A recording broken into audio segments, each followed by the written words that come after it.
filosofia um dia encontrou o cristianismo. Ou melhor, um dia o cristianismo encontrou a filosofia. Porque a filosofia vem de antes do cristianismo por razões óbvias, né? Mas quando a gente fala do encontro da filosofia com o cristianismo, a gente está falando de alguns autores, alguns movimentos, né? Algumas escolas filosóficas, e a gente está ali, evidentemente, já no período da era cristã ou da era comum, né? A gente está transitando ali pelo século II, século III, século IV, V, né? A gente está ali no período já importante de Roma, a gente está no período que o cristianismo vai subir a pirâmide social, como se fala hoje em dia, o cristianismo vai converter pessoas cultas da época, né? Alguns liam grego, não era o caso do Santo Agostinho, alguns latim, né? Mas liam traduções, tinham repertório, gostavam de ler e debater, debatiam muito, né? O encontro da filosofia com o cristianismo vai marcar profundamente a história da filosofia e o cristianismo. Alguns dizem que se o cristianismo não tivesse encontrado com a filosofia, ele teria sido só uma heresia judaica, pouco importante.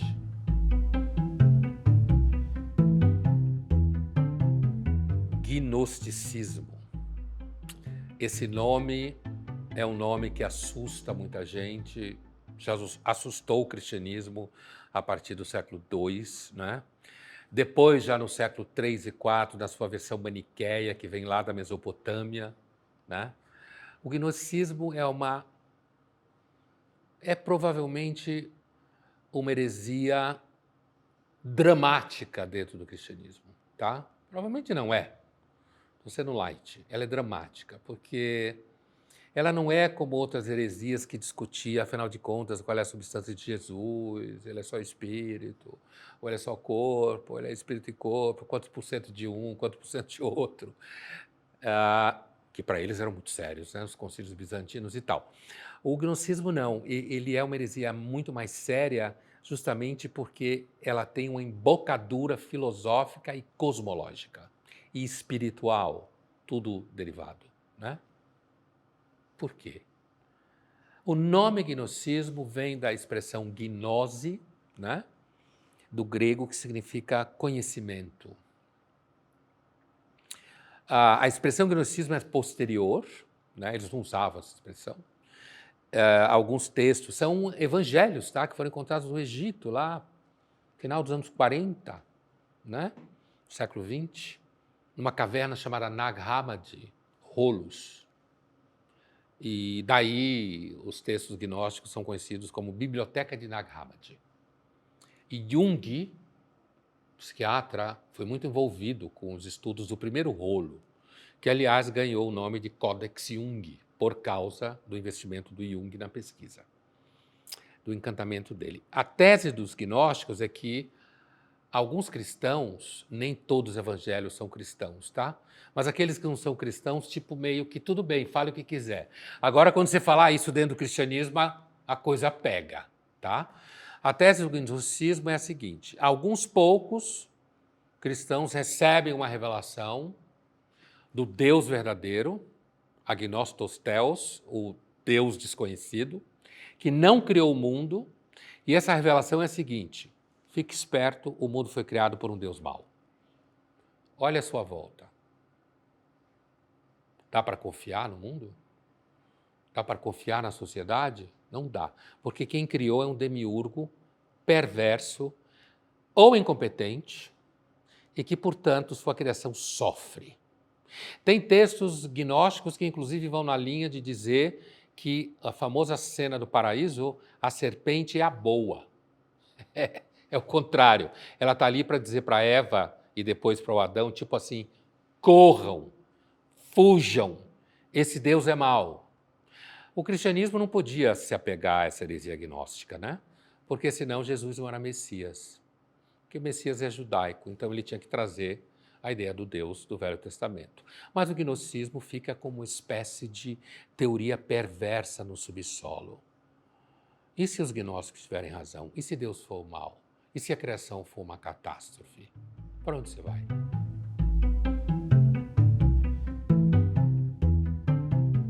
neoplatonismo é uma escola grega, quase redundante, né? Falar isso. Mas é uma escola grega de um sujeito chamado Plotino. Plotino, ele viveu no século II, depois de Cristo, certo? O neoplatonismo chega a ser, para muitos que viviam ali por Alexandria, lembra que Alexandria é a cidade grega, tá? Para muitos que viviam por ali, o neoplatonismo era uma espécie de concorrência ao cristianismo, né? Inclusive Plotino conviveu, né? O seu mestre Amônio Sacas, né, teve discípulos também cristãos, né? Plotino conviveu com cristãos. E o neoplatonismo vai ser posteriormente, inclusive, assimilado pelo cristianismo de forma muito significativa. Mas naquele momento, o que o neoplatonismo vai acusar o cristianismo, parece até que é o Nietzsche avant la lettre, de certa forma, apesar que é metafísico, o Nietzsche não tem nada a ver com metafísica, daquelas, né? Heidegger achava que ele tinha caído na metafísica do super-homem, mas assim, os neoplatônicos e o Plotino achavam o cristianismo uma versão simplificada do platonismo, né? Achavam que os cristãos estavam fazendo tipo uma versão, encostar bem no Nietzsche, porque é parecido a ideia nesse caso, que os cristãos faziam uma versão de Platão para pobres, para ignorantes, para as massas, né? E nesse sentido davam uma facilitada.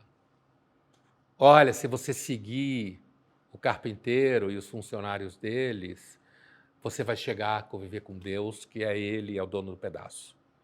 O neoplatonismo é uma filosofia, né? Extremamente complexa, no sentido de que ela é herdeira direto do Platão, né? E ela visa entregar uma espiritualidade e uma mística.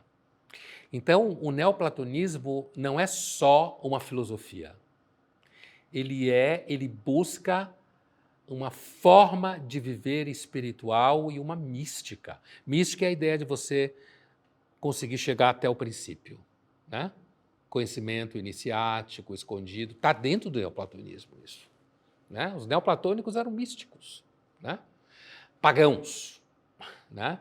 O neoplatonismo ele vai em Atenas até os bizantinos chegarem lá e derrubar a Academia Platônica, né? Ele continua existindo até século VIII, século IX. Bom, pagãos. Mas então, o cosmos neoplatônico é o seguinte: existe um princípio que é o tá? Que o Platão já tinha falado, do né? Mas o neoplatonismo carrega as tintas nesse que é o princípio de tudo. Dá para dizer que é um Deus, né? Uma coisa assim.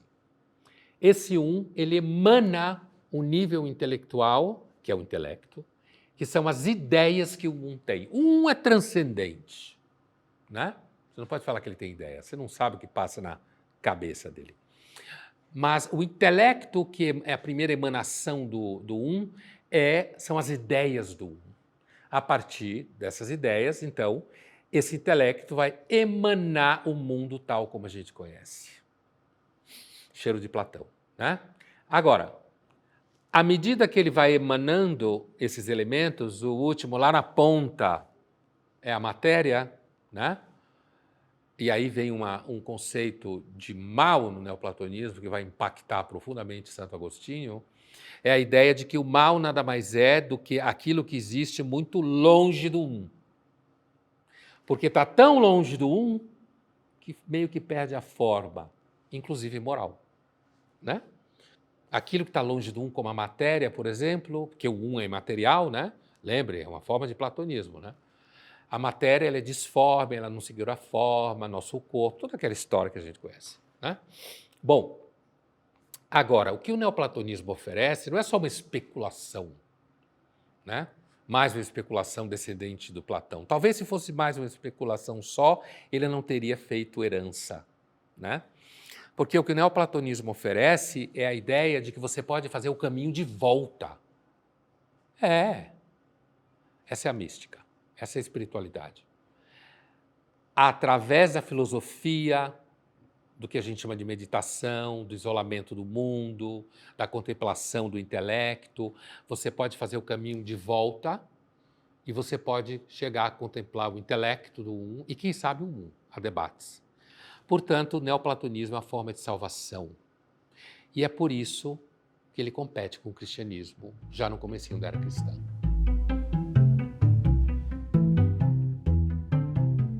Santo Agostinho, um gigante, né? Seguramente um dos maiores filósofos da história da filosofia, que marcou profundamente a filosofia, tanto para aqueles que o apreciam, e também para aqueles que o detestam, né? Todo grande filósofo tem essa característica. Olha, um primeiro tema importante no Agostinho é porque Agostinho é identificado como um filósofo que criou a noção de espaço interior, né? Que depois a psicologia vai recuperar bem mais lá na frente.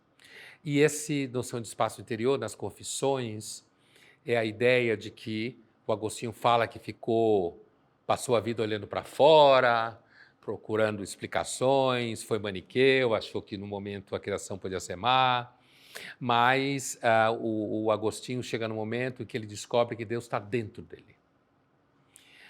Quando ele fala, ó beleza infinita, tarde te conheci, tarde te amei. Quer dizer, Deus está dentro dele, né?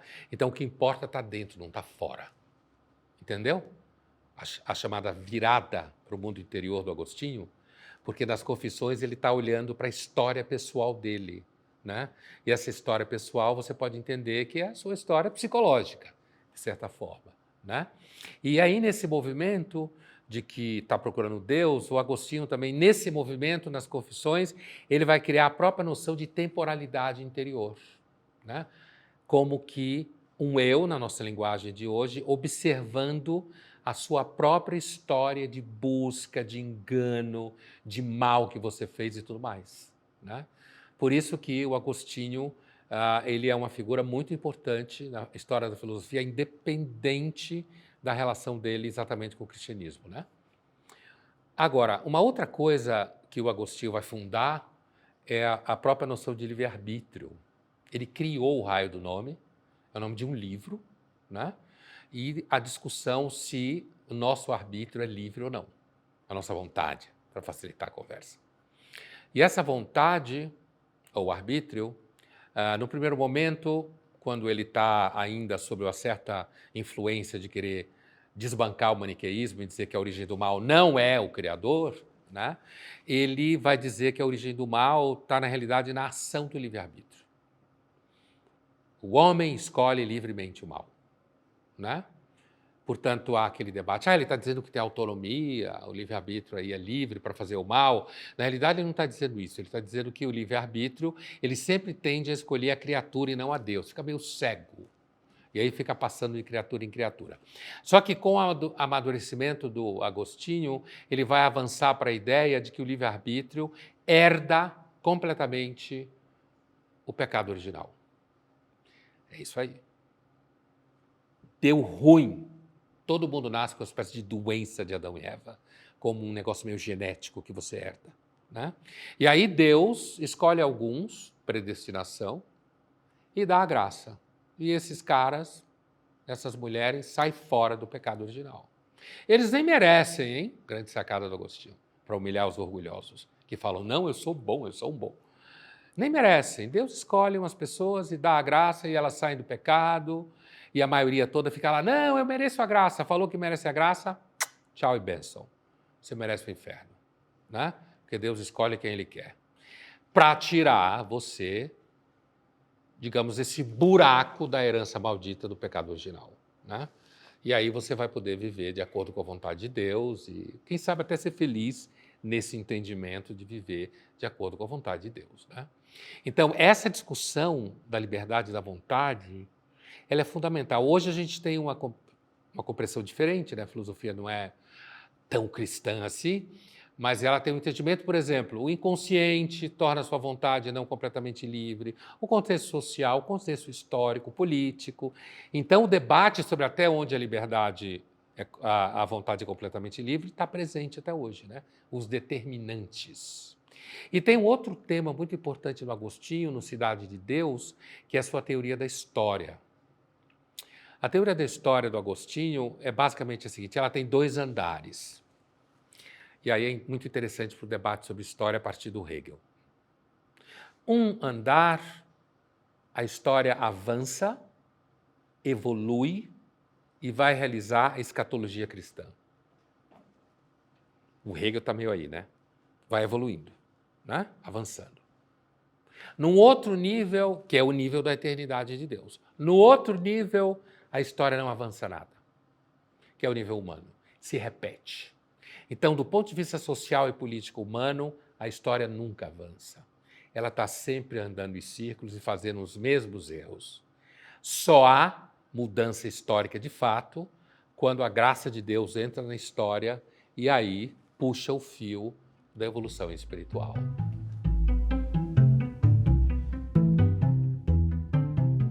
Quando a gente pensa, então, no encontro do cristianismo com a filosofia, você tem aí alguns conceitos que vão marcar a história da filosofia, inclusive posteriormente, né? Começando pelo fim, a teoria da história do Agostinho, ela está claramente presente na ideia de que a história evolui, como a gente vê a partir do Hegel. Só que no Agostinho essa história evolui quando Deus age nela, né? Se Deus não age, a gente fica pastando aqui embaixo. Então, você vê aí uma influência muito clara da teoria da história no Agostinho.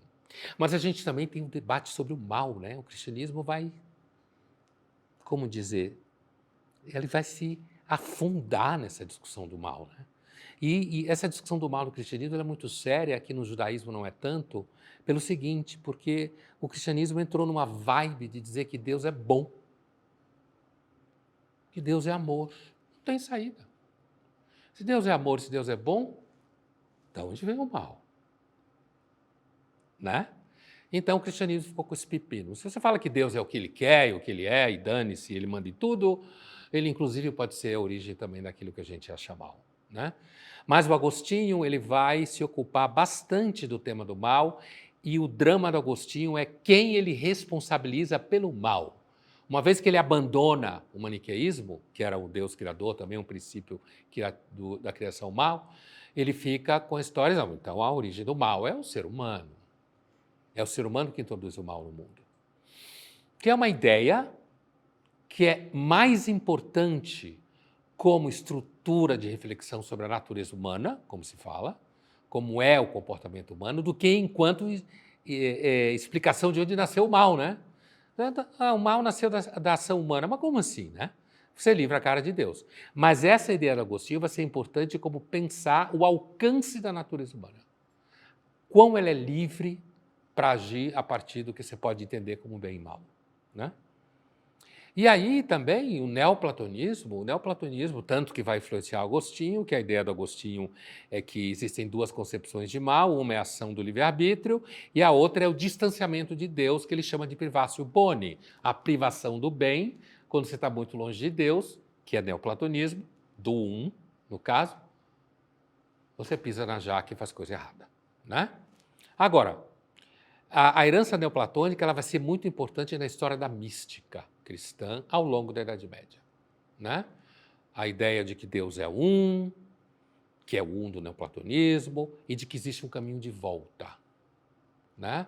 Esse caminho de volta passa pela descoberta de que, na realidade, você é parte do um. Isso vai dar uma heresia, cara. Você vai ter gente que vai arder na fogueira por causa disso, né? Arder na fogueira. Porque o cristianismo não aceita que a gente seja da mesma substância de Deus. E o neoplatonismo entende que a gente era da mesma substância do um. Imagine isso na Idade Média e homens e mulheres afirmando isso por aí.